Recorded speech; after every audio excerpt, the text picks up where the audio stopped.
Ladies and gentlemen, here's a pioneer. Historic moments of adventure, discovery, and a dash of humor from Alaska's past, told to you by the men who made them, and brought to you by the pioneers in personalized transportation in the interior, the Pioneer Cab Company of Fairbanks. Now, for a quick flashback to Alaska's past, here's a pioneer. And tonight, he's Mr. Andrew Nerland. Mr. Nerland, shall we begin by asking you when you first came to Alaska? In the spring of 1898. Will you tell us what was your home down in the States? In Seattle, Washington. How about the story of how you first came to Alaska? Well, during the summer of 1898, the steamer Portland came into Seattle from Alaska, from St. Michael, and it carried presumably about $1 million worth of gold dust which had been mined up in the Klondike. And that was principally the reason that I got ready to go to Dawson or the Klondike. I guess that made quite a bit of excitement down around Puget Sound at that time. Yes, it did. It really electrified every community around there and every individual as far as that concerned. And it really didn't take you very long to decide to come north. No, it didn't. Of course, it took a little longer to get things together so I could come in some sort of a shape. Will you tell us what means of transportation you chose to get up here, and what was the first point in Alaska that you touched? We came on a steamer from Seattle to Dyea, and from there we started to pull our outfit along the Dyea Trail up to Sheep Camp. Dyea is not very far from Skagway, is it? No, just a few miles. You pulled a sled? Oh, yes. With a strap around your neck? Is that the way it went? Well, something like that. Uh-huh. And you went up to Sheep Camp. How far was that from Dyea? I think around about 20 miles. It's about 20 miles. Was there anything particularly exciting about your trip over Chilkoot Pass? Well, no. After we got to Sheep Camp, we had to lighten our loads on the sleds and pull it up to a place called the Scales. From there on, all the provisions had to be carried on a man's back.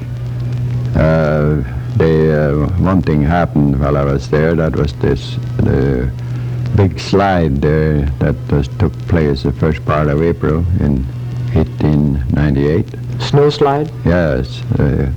About 63 people were killed there in that slide.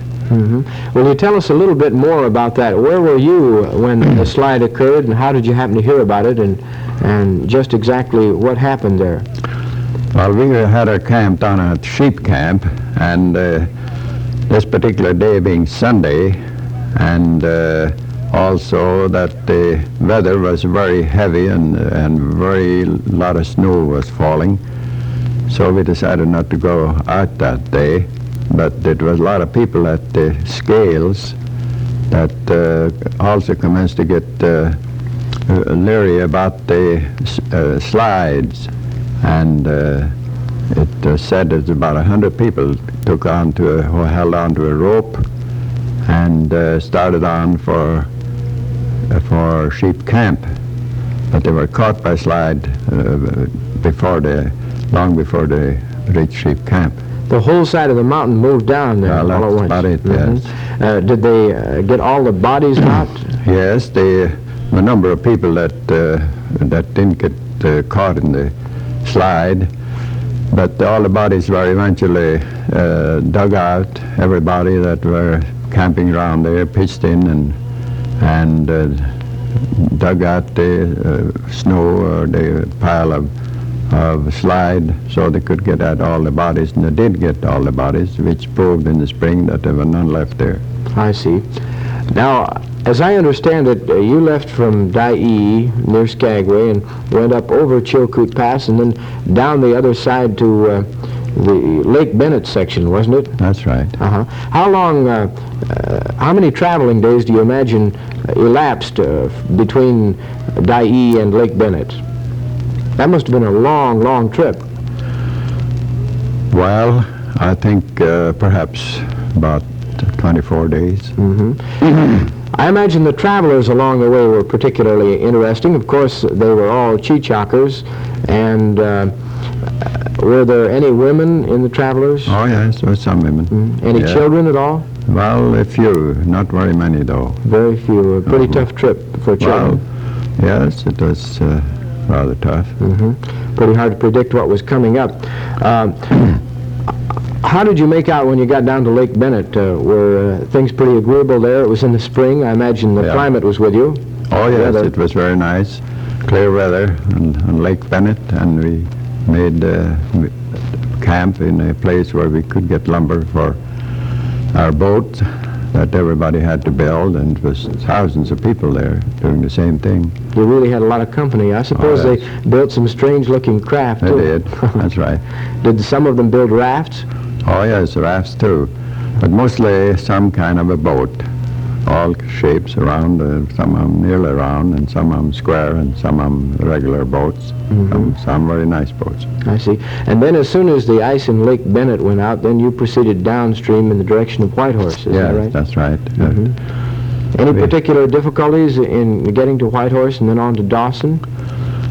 Well, of course, we got down to Whitehorse Rapids. That had been sort of a scare in everybody's mind.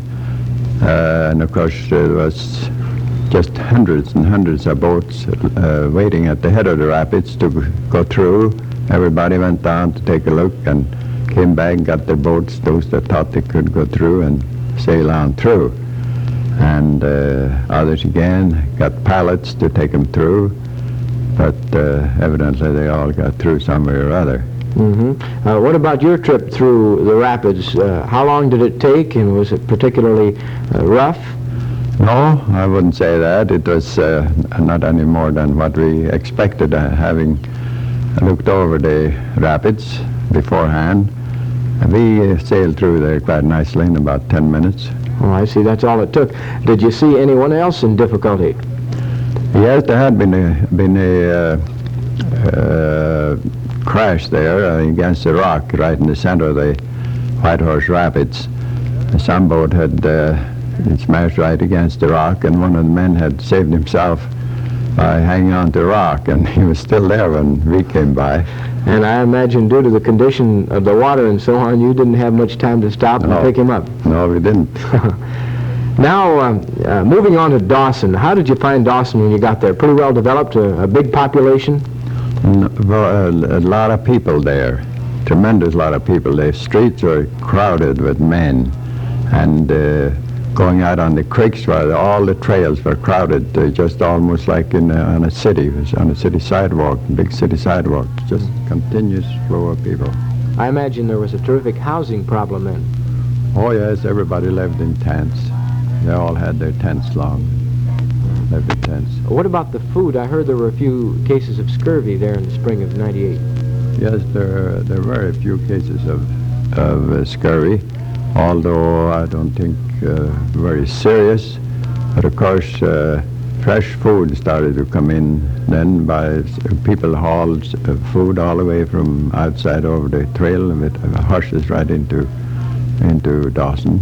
You know, we talk about the high cost of air transportation. I imagine if somebody had to carry it by hand on a sled all the way from Dyea or some such place, it really would be expensive. What were the prices like? Well, the prices were, for instance, a can of milk was selling for $1, and different most other items ran along about the same price. How about eggs? Well, I noticed one thing.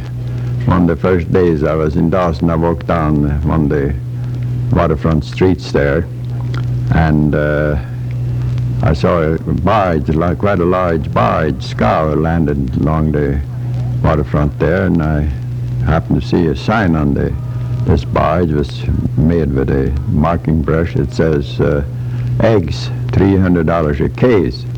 And I was wondering if that fellow thought that was a joke or how he put it on there. But anyway, I went out on the creeks. We'd gone for about 3 weeks walking over the different creeks.